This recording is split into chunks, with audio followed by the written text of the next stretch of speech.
యేసుక్రీస్తు ప్రభువారి యొక్క జన్మను గురించి ఆలోచన చేసినప్పుడు there's one thing that always amazes me. నాకు చాలా ఆశ్చర్యాన్ని కలిగించే ఒక ఆలోచన ఏంటంటే, సర్వాన్ని కలుగును గాక అని తన నోటి మాటతో సృజించిన దేవుడు ఒక స్త్రీ గర్భంలో నా కోసం 9 నెలలు ఎలా ఒదిగిపోయాడు. నిజానికి ఒక తల్లి గర్భంలో పెరిగే పిల్లల్ని చూస్తే వారు అక్కడే సర్దుకొని ఉండాలి కదండి, అక్కడే ఎదగాలి, అక్కడే తిరగాలి, అక్కడే కదలాలి. మరి నిన్ను నన్ను ప్రేమించిన సర్వశక్తిమంతుడైన సర్వాధికారి అయిన దేవుడు దూరం నుండి ఐ లవ్ యూ ఆల్ అని మనకు చెప్పేయచ్చండి. ఒక SMS పంపించినట్లు, ఒక వీడియో కాల్ చేసినట్లు పరలోకం నుండి నేను మిమ్మల్ని చాలా ప్రేమిస్తున్నాను అని యేసయ్య చెప్పొచ్చు, కానీ but he chose to come down for us. ఆయన మనతో కనెక్ట్ అవ్వడానికి, మనకు సమీపంగా రావడానికి ఇష్టపడి ఈ భూమి మీదకి దిగి వచ్చాడు. మనకి ఉదయకాల సమయంలో మరి క్రిస్మస్కి నాకేం గిఫ్ట్ వస్తుందని మనం ఆలోచన చేస్తూ ఉంటాం కదా.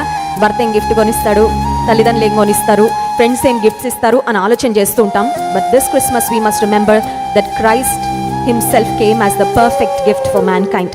ప్రపంచానికి, మానవాళికి ఒక శ్రేష్టమైన బహుమానంగా యేసుక్రీస్తు ప్రభువారు తన్ను తానే అర్పించుకున్నారు.